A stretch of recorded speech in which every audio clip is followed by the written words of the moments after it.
Hello again in the same outfit. Yes, I'm doing a little bulk filming today, so you're gonna see this lovely gray shirt a few times. Hello everybody. Welcome back to my channel. My name is Andy. I hope you're doing really well wherever or whenever in the world that you are. Today, I'm gonna be talking about my very first big book haul of 2024. Now, in full transparency, this is really more of like my quarter one summary of my book hauls. I didn't purchase all of these books in a single go. A few of them I did because yesterday was Independent Bookstore Day, and so I did with my sisters and some friends, we did a DC bookstore crawl, and we did some damage. And I'm very excited to share all the things that I've purchased and acquired through January, February, March, and April of this year. All right, no more chatting. Let's get into the books. You can see like just an itty bitty corner of my pile right here. Okay, I think what I'm gonna do is I'm gonna show you the books that I've purchased and acquired in chronological order. So the books that I got earliest in the year, kind of up to present day. Okay, sorry if my camera angle has changed. I had to reorder my books a little bit to match what I just said. So, okay. The first book that I acquired this year is I got a physical copy of Reign and Ruin by J.D. Evans. And I wanted this particular copy because it's signed. It's very special to me. If you don't know, the Mages of the Wheel series is a fantastic political fantasy romance series where each book follows a different set of romantic partners, but through each book, the bigger world, the bigger plot kind of flows really naturally and in a really interesting way. There's lots of slow burn, lots of angst, so much political intrigue. It's truly one of my favorite series, certainly of this year, and honestly maybe that I've ever picked up, ? So to commemorate my love for this series, I have all of the books on ebook, and I have them on audio now. And I also have a physical copy of this one, and I love it. It's precious to me. Also, look at this cover. She's stunning. I love it. So anyways, this is the first book that I bought for myself directly from J.D. Evans' website. The next book that I purchased to support another author who I love dearly is Her New York Minute by Darby Bayham. This is also let me find it, a like personalized and signed copy. For anyone who doesn't know, in April, I believe it was early April, I was able to go on Instagram Live with Darby Bayham to chat about this book. This is her newest release in her Friendship Chronicles series. This story, you're following Olivia and Nick as, you know, romance blossoms from a beautiful and unexpected friendship. I really enjoyed this series. Also, in full transparency, Darby Bayham's younger sister is a really, really good friend of mine. So that's kind of like how I know Darby. But even without that personal friendship and connection, I absolutely adore these. I think if you're looking for a light, like easy breezy read that really centers friendship and a little bit of romance, I think this series is really fun.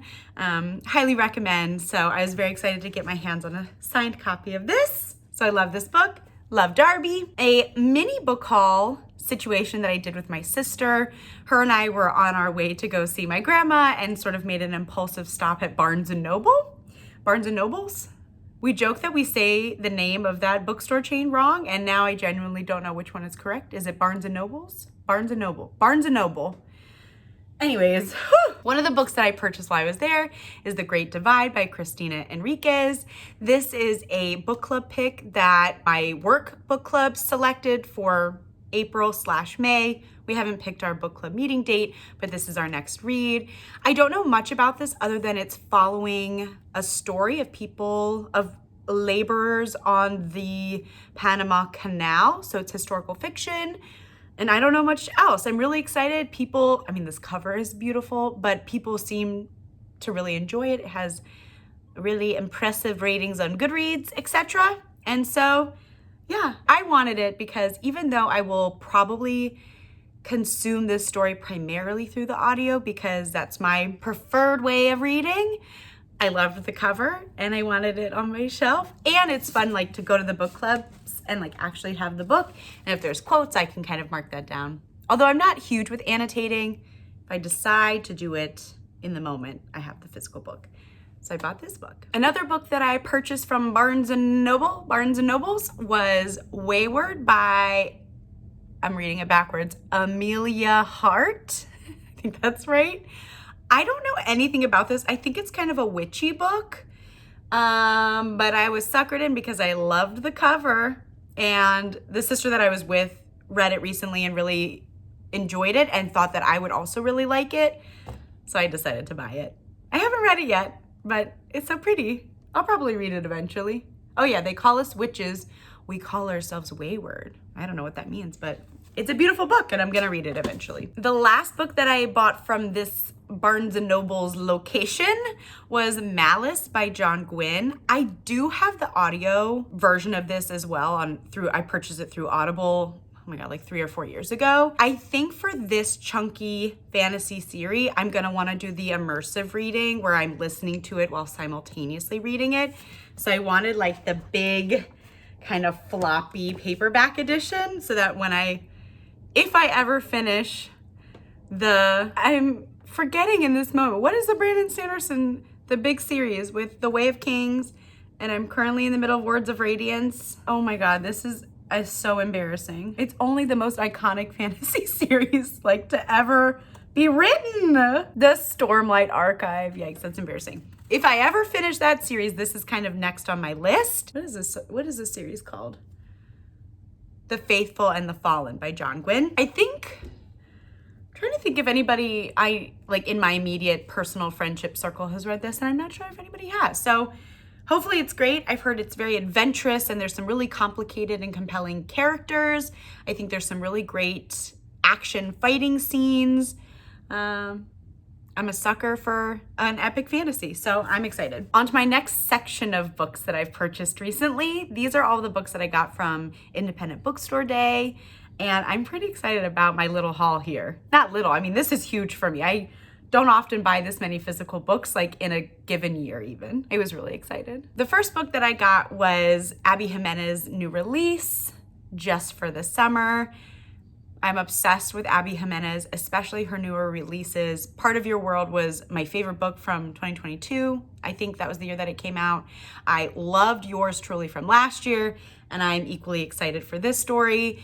I purposely didn't want to know anything going into this. I'm not even sure if it's the same characters from those stories. I'll have to does this mean I have to do a little reread? Maybe. But the cover's beautiful and I can't wait.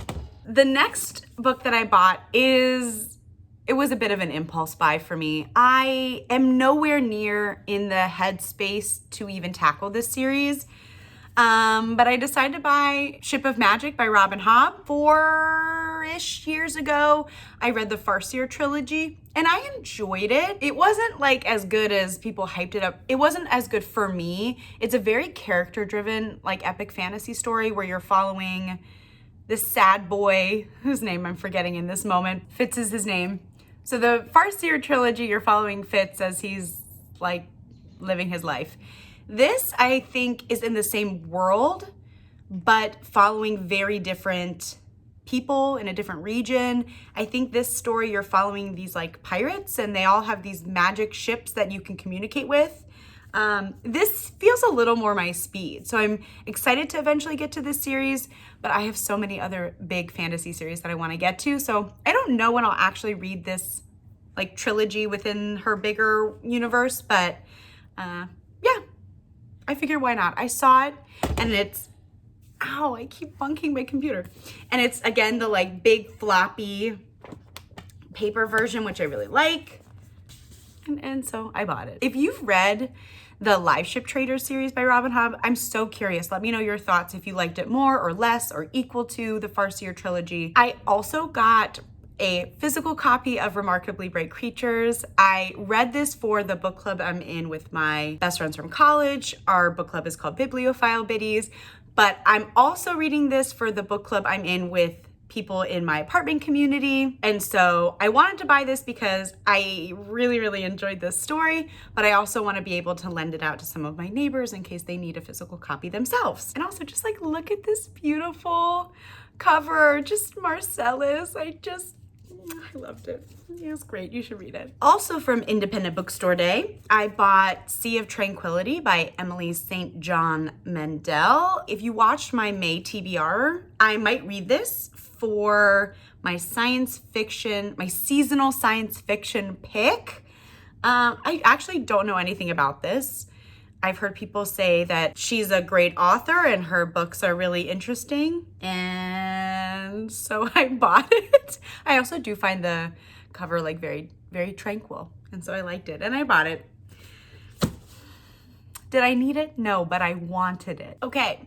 I also bought this at Independent Bookstore Day. This is called Fireart Tiger by Aliette de Bodard.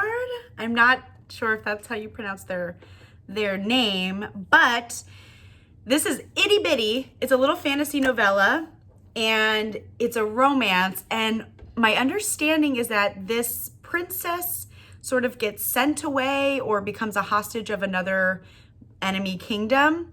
And for reasons that are unknown to me, she ends up back in her home court, kind of haunted by some of the things that she's been through and sort of, I think, the fallout from a first love.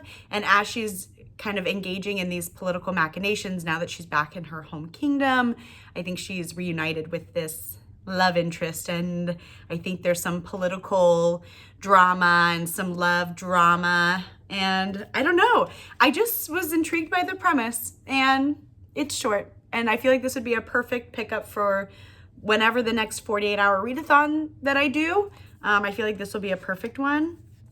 I like the cover and I'm curious about this. So I bought it. Also, speaking of itty bitty, like little fantasy books, this I picked up because the description of this, it was a staff pick and they described it as a sugar cookie of a fairy tale fantasy. And my understanding is that this little dragon guy, he hoards things and there's some kind of knight who goes to collect these missing items. And then the dragon goes too far one day and hoards a human. And so I think the knight has to go rescue whoever gets captured. I have no idea.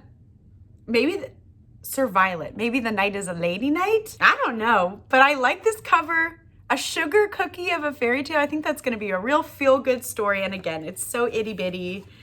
I don't know. It just was really appealing to me. So I picked it up. How often do you find fantasy stories that are like this big? I'll let you know if they're good. All right. The last book from my quarter 1 book haul is We Hunt the Flame by Hafsa Faisal. And this is about a female, she's an assassin or a hunter of some kind, but she's masquerading as a man. And that's all that I know. And I said, oh, I like that premise. And I'm sure it's going to be gripped with scheming and danger and adventure, maybe a little romance. I don't actually know. Is there romance in this? Let's look it up. Okay, it looks like it's a YA fantasy with mayhap romance is tagged, so there might be a little romance. Oh wait, her website actually has how you pronounce her name. It's Hafsa Faisal. I wanted to make sure I fixed that. But anyways, I was very intrigued. And I'm excited to read this. It is a little bit chunky, but it doesn't look like too overwhelming, like from a font perspective. It's only like 400 some odd pages. Anyways, I've never heard of this. And I thought the cover was like very mysterious and kind of enchanting. And I'm very excited to eventually get to it. So there you go. Here's my big old stack of books that I purchased for these first few months of the school year, of the year. Whoa, it's heavy. It's precious cargo. I don't want to drop it. So yeah, that's it for today's video. A beautiful celebration of books that I've purchased for no reason other than I really wanted them. And there's nothing wrong with that, except except for my bank account might be mad at me later, but oh well. Let me know in the comments down below if you've purchased any books recently that you're really excited to read, if you've got any recommendations for future books for me to pick up. Let me know. I'm always in the market. I hope you're enjoying your reading, and I'll see you guys in the next video soon. Bye.